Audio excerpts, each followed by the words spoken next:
Hey there, and welcome back to Pokemon Quest. Now, in my previous video, where I only used fire types, I beat the first world called the First Steps.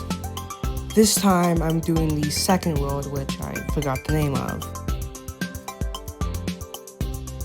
But first, I find this Sandshrew when I log in, who I will later use to train my Charmander and, just level up in general. Now I'll cook 2 meals for so I can get some fire types going. One of them is pretty high chance of Charmander, so I can, quickly evolve my Charmander Charmeleon, which is a huge power boost, having an evolution in the early game. And then I go into the first level. Now, a small advantage of having fire types is that we get, for the Gloomy Grove, we get an advantage to our powers, so we're able to quickly plow through this level. And honestly, that made this video in general just short. I really didn't need to grind until one level at the end. So I'm just gonna speed through this.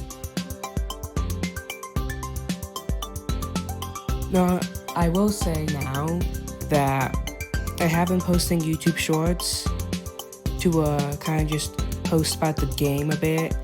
And those have been getting kind of popular, so if you did come from the YouTube shorts, thank you, and I hope you enjoy more of this stuff. I'm just kind of posting short videos of trying to get something, or what's the best type or something like that, We're heading to the second level, and I pretty easily go through it. There's not too much to the early levels, it just really only kind of starts going up at the final level. But, I would enjoy you staying around. I beat the Executor here. Not that hard. Again, I was a bit over leveled, and I do have an advantage here.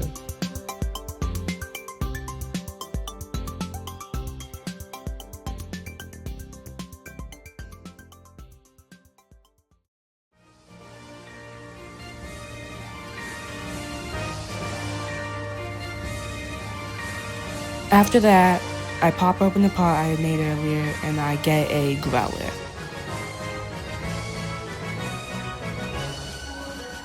After that, I use the Sandshrew I got earlier to train my Charmander to a higher level, and as well as using the Growlithe I got from the pot to train my current Growlithe. And since they're both Growlithe, it's going to give more EXP than the Sandshrew did. I then cook up a meal for later. I fight the boss of level 3, so, that's pretty easy. It's a Weeping Bell. Happens pretty quickly, this is sped up, and I go into level 4 after this.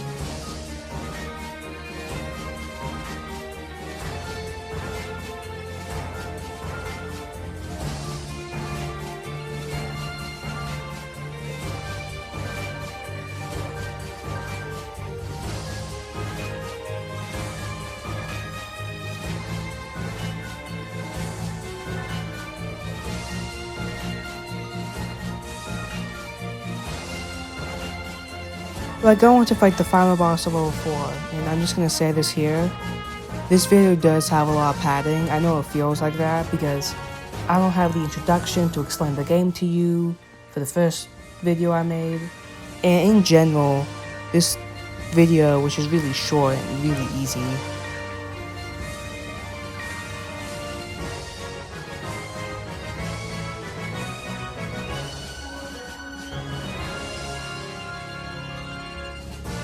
After beating level 4, I decided to move on to level 5, the final level of this world.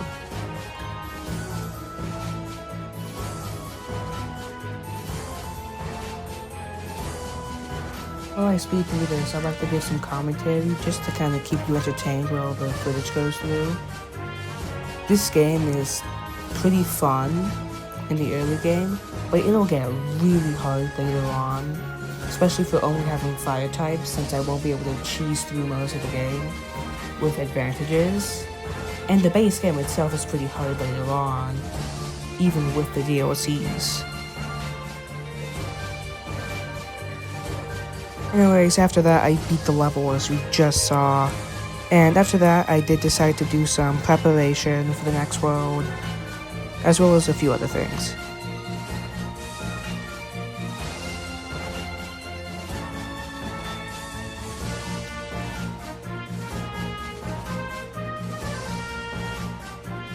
I had to get the Charizard torch, just that doubles the amount of red drops I get. And red drops are a crucial component for the hot pot or the Q recipe. Plus, since I already have the Flareon cushion and the Gengar balloon, which is 1.5 times red ingredients and 2 times regular ingredients, there should be about like 5 times the regular ingredients I get, so yeah.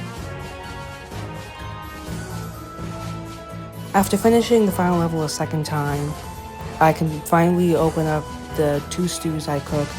One I made in the beginning and one I made just a bit ago. This one gives me a Growlithe, and the other one gives me a Charmander.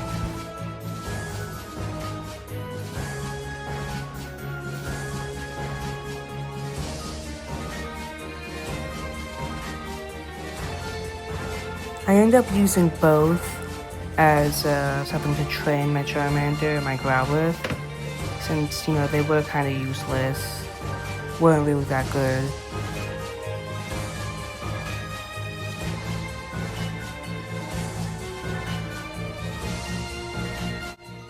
And that's it.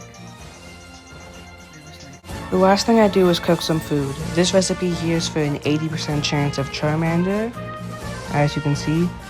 And then the other recipe is just one for the basic hot pot a la cube.